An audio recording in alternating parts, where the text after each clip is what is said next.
안녕하세요. 한국상담개발원장 손면한 박사입니다. 오늘의 우리 정신건강 세미나의 그 주제는요, 중년기의 뇌 건강과 정신건강이라고 하는 말씀으로 우리 함께 은혜를 나누기를 원합니다. 그동안 저희가 이렇게 치유상담 세미나를 계속해서 지난번까지 이제 36차를 했거든요. 지난번에는 뇌질환 예방과 정신건강을 했고, 오늘은 중년기의 뇌건강과 정신건강으로 여러분을 찾아뵙기를 원합니다. 지금 이 유튜브를 듣고 계시는 청취자들은 뭐 일반 청취자들이 아니고 우리 이 극동방송을 특히 애청하시는 청취자들, 그리고 우리 이 경기대학교 뇌심리상담 전문연구원에서 우리가 심리상담을 전공하고 계시는 분들, 또 졸업생, 또 우리 한국상담개발원에서 열심히 아주 이 뇌치유 상담 공부를 하고 계시는 또 우리 학우들, 또 우리 이 코헨 대학에서 박사학위를 또 공부하신 분들, 졸업생들 다 함께 이 시간에 지금 참여를 다 하고 있는 줄 압니다. 오늘 또 아주 귀한 시간이 되기를 바라는데, 중년기는요, 노년기로 가는 아주 중요한 길목에 있는데, 우리가 중년기를 자칫 잘못하면은 노년기에 큰 힘든 생활을 할 수가 있다고 하는 것입니다. 그래서 이번에 중년기가 얼마나 중요한지 우리가 한번 생각을 해보기를 원합니다. 그동안 우리가 경기대학에서 대면으로 여러분들을 이렇게 찾아뵀었는데, 또 이 코로나로 인해 가지고 결국은 대면으로 보지 못하고 2년 반 동안 유튜브 동영상으로 여러분을 배웠습니다. 그런데 오늘은 동영상으로 하지 않고 그냥 유튜브로 여러분들에게 공개를 하기를 원합니다. 양해를 부탁을 드립니다. 우리가 중년기 하면요, 40대 후반에서 60대 초반을 가리킵니다. 더 아주 쉽게 말한다면 46세부터 64세까지 흔히 이렇게 우리가 중년기라고 그러는데, 최근에 와서는요 50세 60세를 뭐 신중년기다라고 하는 신조어를 쓰고 있습니다. 흔히 우리가 중년기 하면 인생의 황금기다 이렇게 얘기를 하면서도요 위기를 경험하는 그런 시기가 될 수가 있습니다. 또 중년기가 되면 신체적, 경제적, 심리적으로 좀 안정된 상태에 이르면서도요, 소위 말하면 남성들은 어떤 전성기를 누린다고 얘기하죠. 그러나 상대적으로 스트레스를 많이 경험하는 그런 시기입니다. 여성들은 이제 특히 그 자녀를 출가시키고 빈둥지 증후군을 경험하게 되고, 또 폐경기를 경험하면서 자신의 이제 모습을 이제 발견을 하게 됩니다. 그러니까 이제 자녀를 다 출가시키고 하고 나니까 뭐가 찾아오죠? 갱년기가 찾아올 때, 그때 이제 우리 신체적인 문제는 에스트로겐이라는 호르몬이 이제 감소가 되면은 결국 이제 우울증이 이제 찾아올 수가 있는 그런 시기입니다.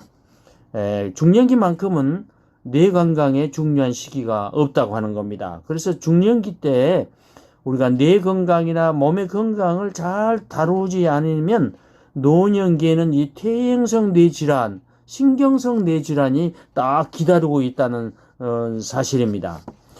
혹시 이제 오늘 이 방송을 처음으로 청취하는 분들을 위해서 용어 3가지만 좀 설명을 하려고 합니다. 이제 말씀을 드린 가운데 이제 신경 발생이라고 하는 단어가 나오는데요.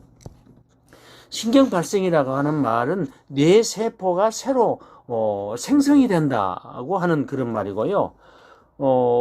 그리고 두 번째는 신경 가소성이라고 하는 말이 나오는데, 신경 가소성은 뇌라고 하는 것은 어떤 자극을 주면 어떤 환경에서 쉽게 이제 변화될 수 있는 유연성을 가지고 있다고 하는 것입니다.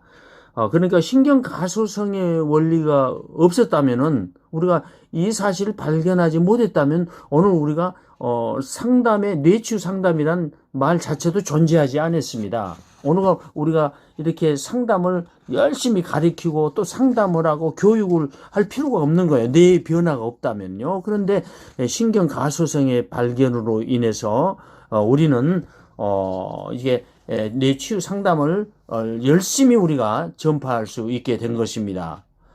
그리고 이제 세 번째는요, 시냅스라고 하는 말입니다. 시냅스는 뇌세포와 뇌세포 간의 연접부를 우리가 시냅스라고 이렇게 얘기를 합니다. 시냅스는 대단히 중요합니다. 우리 모든 정신 기능의 모든 초점이 이제 시냅스에 있습니다. 그러니까 시냅스를 우리가 잘 이해를 해야 되고요. 우리가 정신적으로 문제가 있다 그러면 이제 우리가 시냅스 이상이다 이렇게 생물학적으로 얘기를 하거든요. 그리고 또 시냅스가 이상이 있다 그러면 또 우리가 뭐라고 그럽니까? 단백질 이상이다 이제 그렇게까지 이제 얘기를 하는 것입니다. 그러니까 이 세 가지 용어를 우리가 잘 듣고 그 다음에 이제 여러분들이 모르는 용어가 나오면은 이제 네이버에 들어가셔가지고 단어를 갖다가 이렇게 찾아보시면 되시겠습니다. 일일이 우리가 단어 설명하면서 진행을 할 수는 없기 때문에 그렇습니다. 양해를 부탁을 드립니다. 자, 중년기가 어떤 시기냐? 중년기는요, 노화가 촉진되는 그런 시기입니다. 그래서 이렇게 첫째, 둘째, 셋째, 넷째까지 있는데요. 그래서 이 문장 자체를 아주 쉬운 말로 선택을 일부러 했습니다. 노화가 촉진되는 시기다 하면 누구나 다 알아먹을 수 있는 단어입니다. 문장이고요. 그래서 이제 첫째나 둘째나 셋째나 넷째나 똑같이 이렇게 아주 쉬운 용어로 사용을 했습니다. 물론 이제 안의 내용에 가서는 뇌의 그런 원리를 갖다가 이제 말씀을 드리니까 어려운 용어도 나올 수가 있다고 하는 것입니다. 자, 노화라고 하는 것은요, 뇌의 편도체가 약간 위축되면서 이제 진행이 되게 되어 있습니다.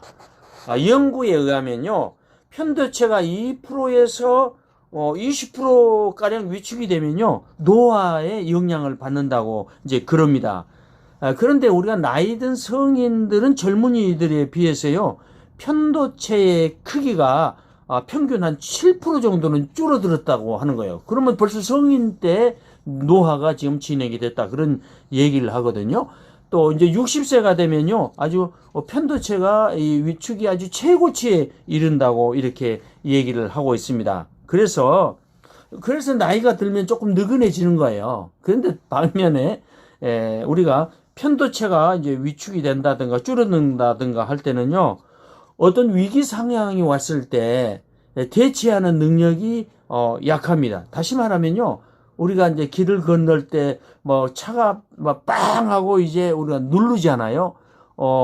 신호를 갖다 빵 하고 눌렀는데 내가 피할 것이냐 아니면 머물러 있을 것이냐, 이것을 갖다가 판단하는데 느려집니다. 그래서 교통사고가 일어날 수가 있습니다. 그래서 나이 드시면은 교통질서를 잘 지켜야 되는 거예요. 그래서 왜냐하면 편도체 기능이 이제 약화되면 그런 문제가 되고요. 또 편도체가 이제 위축이 되고 기능이 이제 약화되면요, 모든 정신병리의 기초를 다 이룬다. 이렇게까지 지금 얘기하는 학자들이 있거든요. 그래서 편도체가 우리가 건강하게 돼야 된다고 하는 것입니다. 그런데 이제 중년기가 되면은 편도체가 위축이 되면서 노화가 이제 시작이 된다는 사실을 명심을 해야 되겠습니다. 또 하나는요, 노화를 촉진시키는 또 하나의 원리는요, 뇌하 수체 전엽에서 분비되는 성장 호르몬 있잖아요. 이 호르몬이 감소가 되기 시작한데요, 50세가 되면요, 대부분의 사람들은 인체에서 성장 호르몬이 생산이 중단된다고 하는 것입니다. 그럼으로써 우리가 노화 과정이 아주 빠른 속도로 진행이 된다고 하는 것입니다. 세포의 생산이나 성장 그리고 수성 과정인 이제 사라지기 시작한다 그 말입니다. 그러나 우리가 신체 운동을 하잖아요. 그러면 이 흐름을 역전시키고 성장 호르몬의 생산도 촉진시켜서 근육이라든가 힘이라든가 체력을 만들어줍니다. 우리가 그래서 신체 그 활동이 중요한 거예요. 근육 활동이 그렇게 중요합니다. 요즘 와서는 근육 감소증이라는 것이 있죠. 근감소증. 근육이 감소하면요, 그 빠진 부분에는요, 다 지방으로 채워집니다. 그러니까 이 중년기에 운동, 그래서 특히 이제 근력 운동, 대퇴부 근육, 이런 것이 이제 요즘 와서는 아주 강조되고 있는 것입니다. 그러니까 이제 우리가 규칙적인 그런 운동을 해야 되고요. 또 운동을 하면 그 아세틸콜린이 활성화되거든요. 그래서 이제 기억력에 좋은 중추적인 역할도 이제 하게 된다고 하는 것입니다. 그래서 운동을 우리가 해주면은 근육도 활성화되고요. 시냅스에서 다시 잃어버린 수용체가 회복이 되고 에너지가 이제 증가된다고 하는 것입니다. 그래서 운동은요, 이렇게 성장 호르몬을 촉진시켜주는 그런 기능을 가지고 있습니다.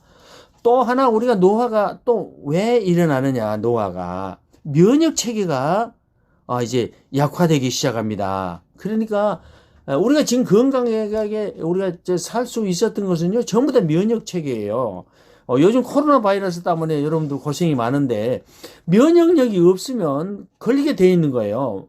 모든 병이 그렇지만 코로나도 마찬가지입니다. 그래서 우리가 병을 이겨낼 수 있으면요, 면역 체계를 강화시켜 줘야 되는 거예요. 그 어떤 것보다도 중요하다고 하는 것입니다.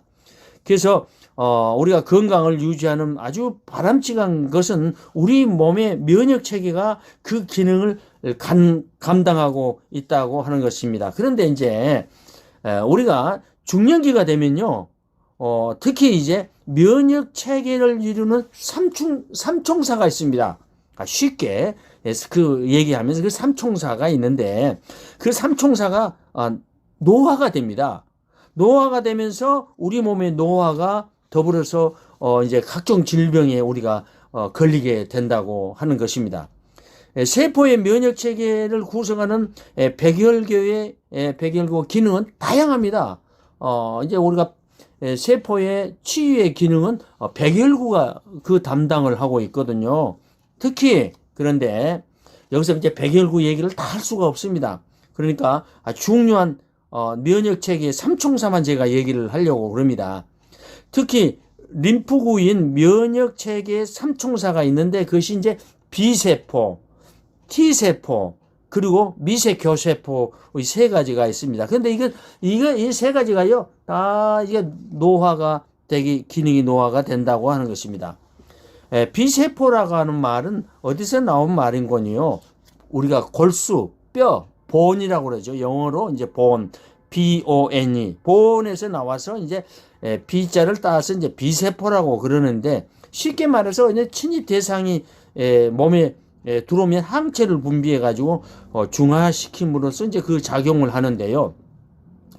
다른 말로 표현하면 B세포를 가리켜서 이 정찰세포다, 이렇게 표현을 합니다. 정찰세포의 기능은 세포, 바이러스, 해로운 물질이 들어오면요, 이게 식별하는 그런 기능을 하고 있는 것입니다.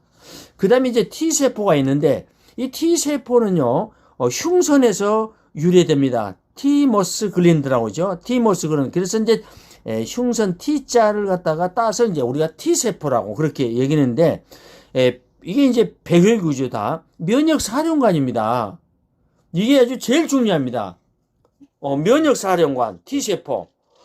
이게 침입자가 들어오면 이 침입자를 공격을 해가지고 사멸시켜 버리는 거예요. 그래서 우리가 이제 건강하게 사는 거예요. 바이러스가 들어온다, 아주 그냥 사멸시켜 버려요. 그런데 이 T세포는요, 20세가 되면요, 벌써 50%가 줄어들기 시작하고요. 그리고 60세가 돼버리면요, 대부분 지방으로 변해버립니다. 그러니까 중년기가 되면은 T세포의 기능이 제대로 할 수가 없다고 하는 것입니다. T세포가요, 아군과 적군을 구별하는 기능을 가지고 있는데, 아군과 적군을 구별하면 어떻게 되겠습니다? 아군끼리 싸워버린 거예요. 그런 병을 가리켜서 우리가 자가 면역 질환이라고 이렇게 얘기를 합니다. 중년기가 되면은 이 능력이 T세포의 능력이 약화되면서 자신의 세포를 갖다가 공격해서 이제 병이 발생하는 거예요. 그래서 요즘 자가 면역 질환이요. 이제 100여 가지가 있다고 하죠. 엄청나게 많이 있습니다.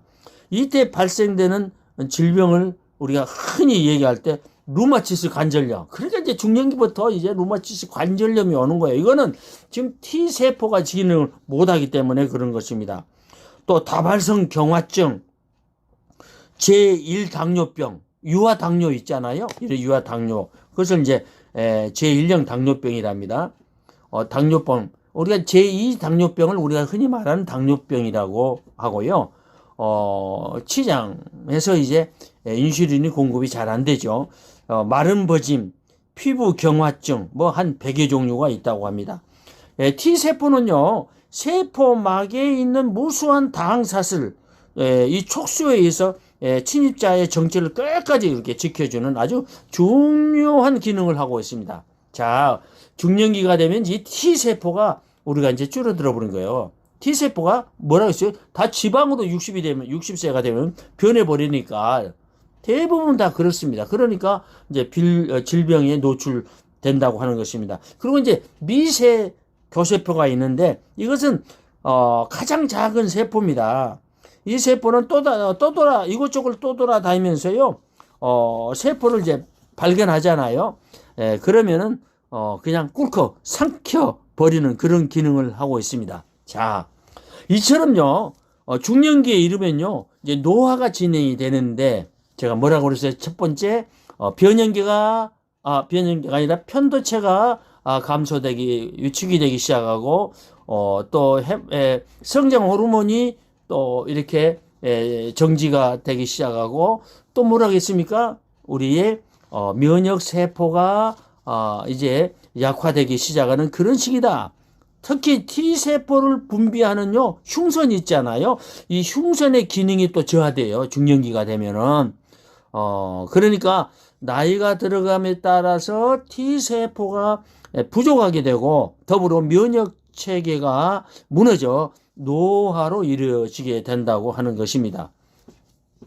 자, 그런데 우리가 또 이제 중요한 것이 또 하나가 있는데 우리가 중년기가 되면요, 두 번째 중년기가 되면은 식물이 자라고 성장하기 위해서는 뭐가 영양소가 필요하죠. 그런데 뇌에도 또 필요한 영양인자가 필요한데 이 뇌에 필요한 영양인자들이 감소가 되기 시작한다는 것입니다. 뇌의 영양인자 중에서 가장 그 대표적인 것이 있는데 그것이 BDNF라고 하는 겁니다. 이거는 우리말로 말하면 뇌유래 신경영양인자, 또는 BDNF. 이제 Brain Derived Neurotrophic Factor라고 하는 단백질입니다. 자, 이거는요, 해마와 그리고 대뇌 필에서 가장 많이 분포되어 있습니다. 그런데 해마 안에 BDNF가 많을수록 우리가 시상하부에서 분비되는 부신피질 자극 호르몬, 방출 호르몬 ACTH가 있거든요. 그것의 분비를 딱 억제시켜요. 그 말은 뭔 말인 거니? 쉽게 말하면 스트레스가 오면 이제 시상하부를 거쳐서 이제 우리가 지나가는데 스트레스를 미리 막아주는 역할을 한다는 거예요.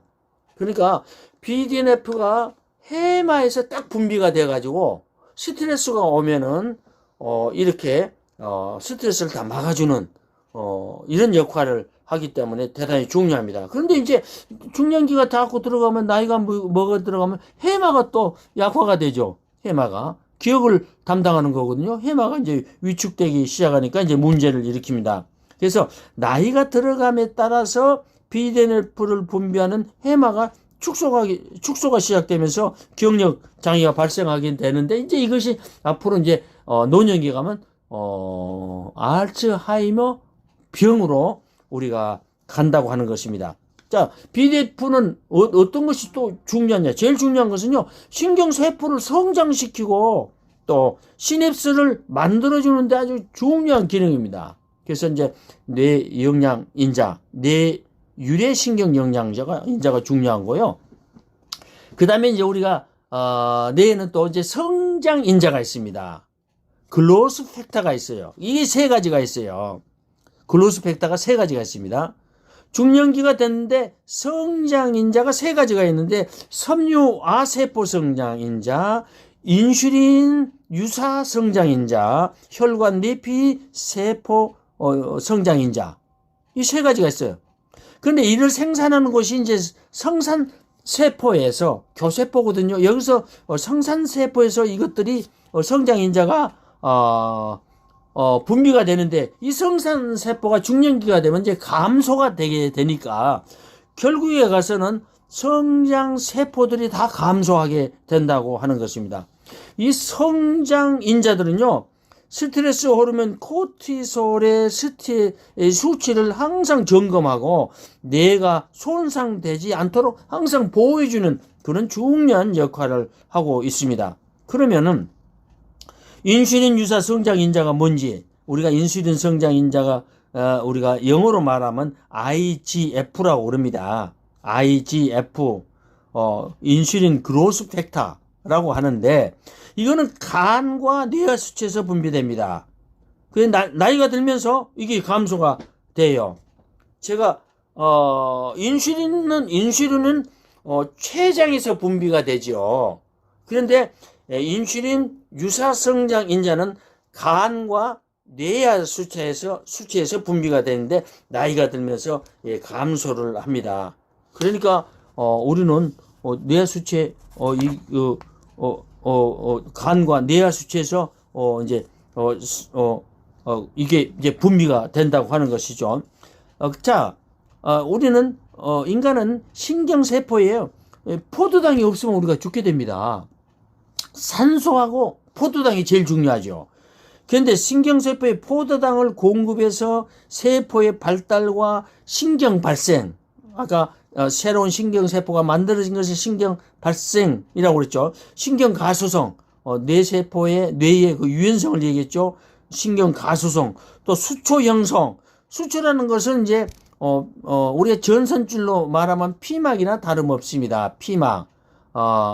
축삭을 싸고 있는 뇌세포와 뇌세포를 연결하는 그 교세포가 축삭인데 그 축삭을 싸고 있는 막이 수초 형성이에요. 근데 이것이 이제 도움을 줘야 신경세포에 도움을 주는 것이 인슐린 성장 인자고요.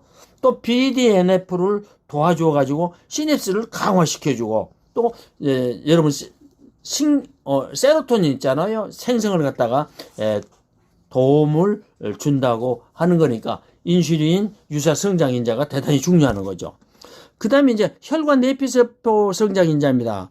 혈관 내피는요 아주 중요하죠. 우리가 그래서 콜레스테롤이 거기가 껴 있으면 안 되죠. 그래서 이제 막히게 되죠. 또 자칫하면 또 응고도 되고 혈액 응고가 되고 그 혈류가 잘 조절해 주도록 하는 것이 혈관 내피세포입니다. 그래서 여기서 산화질소가 나와야 되는 거예요. 그래서 이제 이 혈관 내피세포 성장 인자는 혈관 투과성을 조절을 해가지고 혈액 뇌관문을 딱 열어줘요.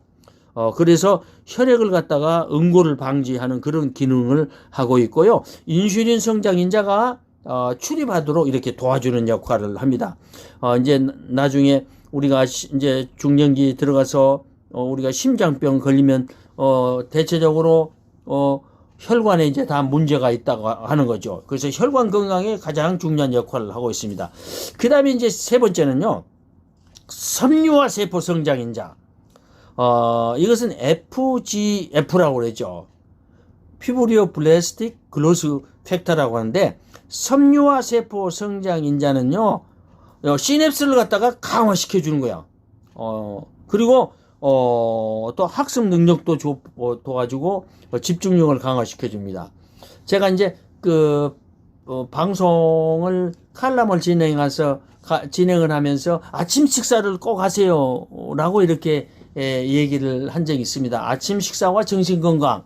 여러분 찾아보시면 되시겠습니다. 그때 제가 무슨 얘기를 하는 건요. 섬유화 세포 성장인자에 대해서 얘기를 했습니다. 아침 식사를 하고 나면요. 2시간 이후에는요. 이 섬유화 세포인자가 7배나 더 많이 분비됩니다. 그리고 나면은 우리가 집중력이라든가 학습 능력이라든가 또 수리 계산이라든가 이런 것들이 2배나 더 강화시켜 주는 거예요. 그러니까 우리가 수험생들이 학교에 이제 어떤 시험을 치러 간다든가 또 내가 여러분들이 어떤 거대 가서 우리가 공부를 한다든가 그럴 때 아침밥을 먹고 2시간 이후에 가서 공부하는 것이 가장 효과적입니다. 학원에 가든 학교에 가든 그래서 우리가 8시에 밥 먹었으면 10시부터 하는 수업이 가장 효과적인 거예요. 오후 되면요 그렇게 할 수가 없습니다. 오후부터는 질이 나빠집니다. 그래서 섬유화 세포 성장 인자가 시냅스를 갖다가 강화시켜주고 학습 능력을 갖다가 뭐 이렇게 도와주고 집중력을 강화시키는 아주 그런 중요한 역할을 하고 있습니다. 그런데 이처럼 나이가 자꾸 들어가고 우리가 중년기에 이렇게 들어지면은 섬유화 세포 성장 인자를 생산하는 성산세포 별 모양으로 생겼다고 해서 성산세포가 있는데 이 성산세포의 수가 이제 감소가 되는 거예요. 그 노화와 더불어서 해마의 치상핵에서 새로운 뉴런의 생산들이 감소가 되고 그래서 이제 기억장애에도 이제 문제가 일으키고요. 그런데 이제 중요한 거는 운동을 하면요. 비대뇌표가 다시 살아납니다. 또 인슐린 성장 인자고 섬유화 세포 성장 인자고 혈관 뇌파의 성장 인자가 모두 다 증가한다고 하는 것이에요. 그래서 이제 중년기에 운동이라는 것은 대단히 중요하다고 하는 것입니다.